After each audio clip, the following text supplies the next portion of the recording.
지난해 12월 10대 청소년들을 시켜 경복궁 담벼락에 스프레이로 낙서하게 한 30대 남성이 검찰에 송치됐습니다. 서울경찰청 사이버수사과는 문화재보호법과 저작권법 위반 등 혐의로 30대 남성 강모 씨를 구속 송치했다고 밝혔습니다. 강 씨의 지시를 받고 낙서를 한 10대 청소년 2명과 이들에게 대가로 돈을 송금하고 강 씨의 불법 사이트 운영을 도운 20대 남성도 함께 송치됐습니다. 강 씨는 지난해 12월 텔레그램을 통해 알게 된 청소년 2명에게 낙서를 하면 500만 원을 주겠다며 경복궁 담장을 훼손하도록 한 혐의를 받습니다. 강 씨와 접촉한 청소년들은 송금받은 10만 원의 돈으로 스프레이 2통을 구매했고 지난해 12월 16일 새벽 1시 40분쯤 경복궁 영추문 등 3곳에 낙서를 한 것으로 조사됐습니다. 경찰은 강 씨가 자신이 운영하는 불법 영상 공유 사이트를 홍보하기 위해 이 같은 범행을 지시한 것으로 파악됐다고 설명했습니다. 강 씨는 온라인 배너 광고로 돈을 벌기 위해 지난해 10월부터 불법 영상 사이트를 만들어 운영해 온 것으로 확인됐습니다. 경찰은 강 씨가 불법 영상 공유 사이트 5개와 불법 음란물 공유 사이트 3개 등을 운영해왔고 해당 사이트에서 영화뿐 아니라 아동, 청소년 성착취물 등이 유통됐다고 설명했습니다. 앞서 강 씨는 사건 발생 5달 만에 해외 도주를 준비하다 검거됐지만 지난 28일 조사를 받던 도중 달아났다 2시간 만에 다시 붙잡혔습니다. 경찰은 이번 사건의 공범과 범죄 수익에 대해 추가 수사를 진행할 예정입니다. KBS 뉴스 현예슬입니다.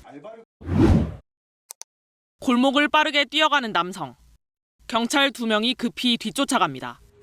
잠시 후 경찰의 추적을 따돌린 남성이 길거리를 돌아다니며 숨을 곳을 찾습니다.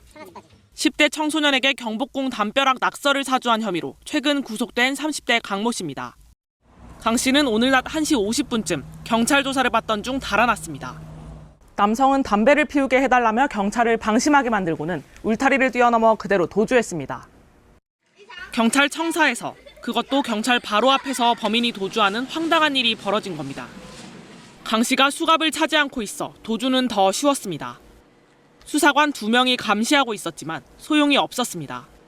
강 씨는 서울경찰청 사이버수사대 청사에서 불과 300m 떨어진 인근 교회로 숨어들었습니다. CCTV를 통해 이를 확인한 경찰은 주변을 포위한 뒤 수색에 들어갔습니다. 결국 도주 2시간 만에 교회 안 옷장에서 강 씨는 경찰에 다시 체포됐습니다. 형사들이 오셔가지고 어떻게 생긴 옷 입으신 분 여기 왔냐 교회에서 이렇게 끌고 왔던 소리만 들었어요. 이른바 이 팀장으로 알려진 강 씨는 지난해 12월 18살 임모군에게 경복궁 낙서를 지시한 혐의를 받습니다. 강 씨는 사건 발생 5개월 만인 지난 22일 전남에서 체포돼 구속됐고 경찰 조사를 받아왔습니다. 경찰은 강 씨에게 도주 혐의를 추가 적용할 방침입니다.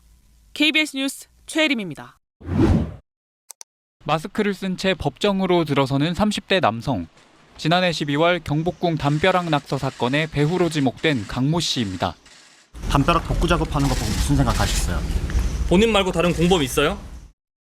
법원은 문화재보호법과 저작권법 위반 등 혐의를 받는 강 씨에 대해 구속영장을 발부했습니다. 증거를 인멸하고 도주할 우려가 있다는 겁니다. 불법 영상 공유 사이트를 운영하며 이 팀장으로 알려진 강 씨. 지난해 12월 10대 청소년들에게 300만 원을 주겠다며 경복궁 담벼락에 낙서를 시킨 혐의를 받습니다. 경찰 조사 결과 강 씨는 자신의 불법 사이트를 홍보하기 위해 범행을 저지른 것으로 드러났습니다. 당시 경복궁 영추문과 국립고궁박물관 주변 담벼락에는 영화 공짜라는 문구와 함께 사이트 주소가 스프레이로 적혀 있었습니다.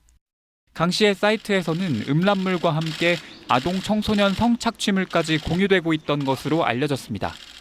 5개월여의 수사 끝에 지난 22일 강 씨를 체포하고 신병을 확보한 경찰은 구체적인 범행 동기와 경위 등을 수사할 방침입니다. 한편 해당 범행 하루 만에 모방 범행까지 발생하면서 경복궁 담벼락을 복원하는 데에는 넉 달이 걸렸습니다.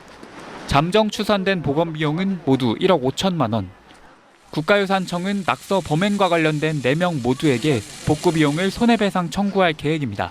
KBS 뉴스 이원입니다.